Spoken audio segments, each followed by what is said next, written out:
So it has taken me years to understand that there is a huge difference between love and acceptance. And I have no doubt that my parents to this day love me. And I define love as an action that manifests in affection and concern and a selfless desire for another's well-being. And I think that can look different for many different people. But given the hard choice of saving their own life or saving mine, I know that my parents would, without hesitation, save mine. And I think that is a huge testament to the kind of love that they have for me.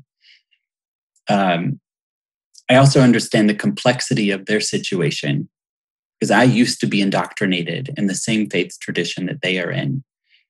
I know that it's really hard to choose between something you believe with every fiber of your being and something that you've been conditioned to feel is sinful and abnormal and deserving of hell.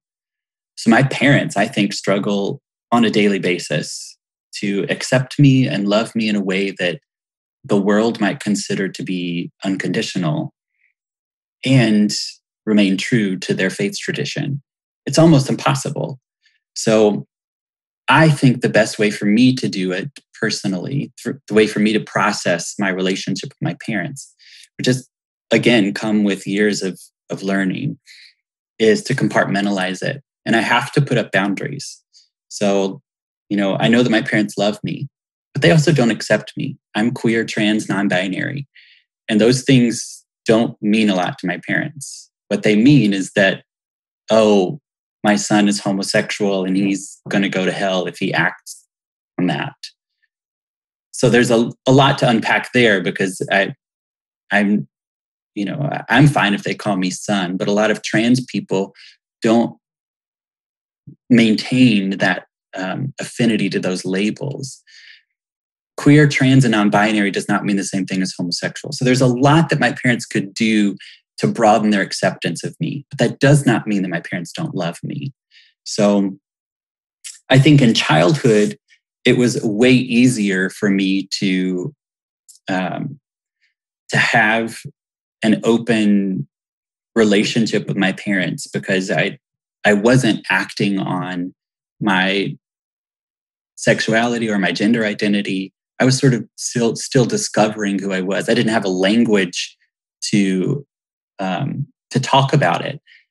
And I think in any child's life, when you have a crush or you want to kiss someone or whatever it is, you feel a bit sheepish about that.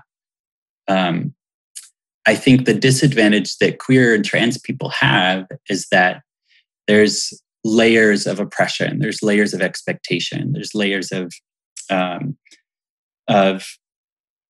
stigma that rests upon those identities, which we can sort of confuse as a parent not loving you.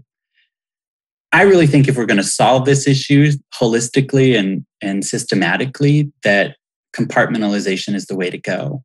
Because I was ready to end my relationship with my parents altogether, which was mind-blowing for a lot of people because I was so close to them for so long.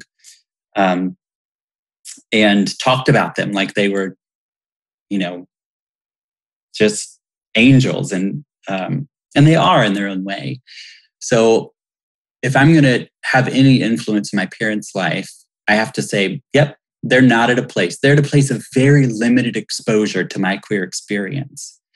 So if I don't remain in their lives, they're going to have no queer exposure.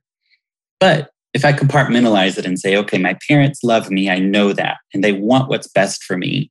So I'm going to say that that's true, but also understand that they have this limited exposure. And by remaining in their lives, if I have the emotional capacity to do it, then I can carry them on this journey along with me to a place of expanded understanding of a queer and trans experience. If I don't stay there, again, that's not going to happen for them. They're not seeking out this information themselves. Also, I think it's really important to note that anybody who has this kind of experience, or any marginalized person, the burden of education does not rest on you. It rests on the person who's privileged, who's powerful, who has the capacity, not the marginalized person. So it would be perfectly justifiable and healthy and totally okay for me to say, like, I can't do this. I can't educate my parents. Because consider all the other pressures that are against marginalized folks, not just familial relationships, but the disadvantages that you face in society. I mean, let's take a trans woman of color, for instance. The average life expectancy for a Black trans woman is 35 years old. That one statistic alone should say that a Black trans woman is facing a lot of pressures that most people do not face. So to layer on top of that pressure and expectation to educate your whole family to accept you for who you are is unrealistic. So if you're not in a place to do that, don't worry about it. Like, you should do whatever you need to do. And I'm doing what I need to do to make sure that I'm safe and healthy and happy. But I'm finally to a place where I understand the difference between love and acceptance. I can compartmentalize. And I do feel now that I'm emotionally available enough to maintain a relationship with the expectation that my parents still don't accept me.